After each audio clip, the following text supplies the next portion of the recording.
Very interesting development in Karnataka. A year earlier, remember, Narayan Murthy had suggested that youngsters should work at least 70 hours per week. We know how that went down.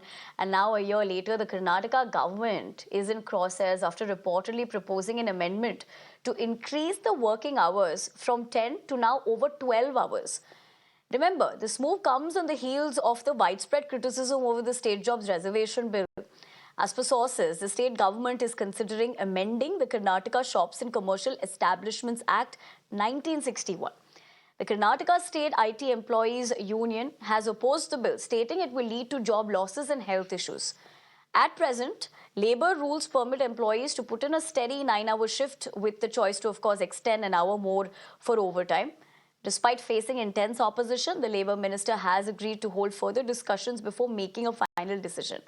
But important to note, the Siddaramaiah government has held an initial meeting on this matter and decision will be taken soon.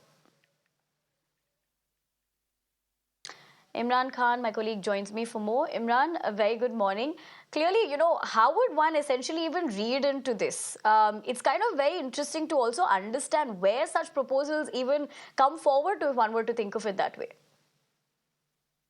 Well, the Labour Minister is not forthcoming as to where the proposal came, but there is speculation that it was pushed forward by the IT industry to increase the working hours from 8 to 12, and including the 285 days, there is a specified number for next 3 months. It comes up to 14-hour workday, including the numbers what we discussed in the meeting. And this is a part of the new Karnataka Shops and Commercial Establishments Act. And the bill has not been put in the assembly yet, but there was larger consultation between all the players, which was called IT and IT allied employees sector group has opposed this move, saying that this will lead to job loss and further stress on the already stressed IT employees. They have called the Chief Minister to take back this particular bill and reverse the working hours from 14 as 12 hours, as they're suggesting, to back to 8 hours. Otherwise, they're saying that they'll continue to protest. In fact, they had distributed some pamphlets in the IT corridors yesterday, and in the coming week, they have called for a massive protest over this issue. The government, however, said it was just for a wider consultation. It will be kept in the cabinet.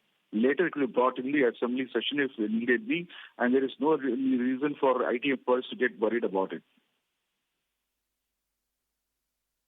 All right, Imran. Thank you very much for getting us what essentially we're picking up with this particular bill and, of course, how the government's planning to navigate it. But, of course, this would be a very interesting conversation as far as if this come into implementation, that is. Having said that, let's leave it at that. We continue to, in fact, talk about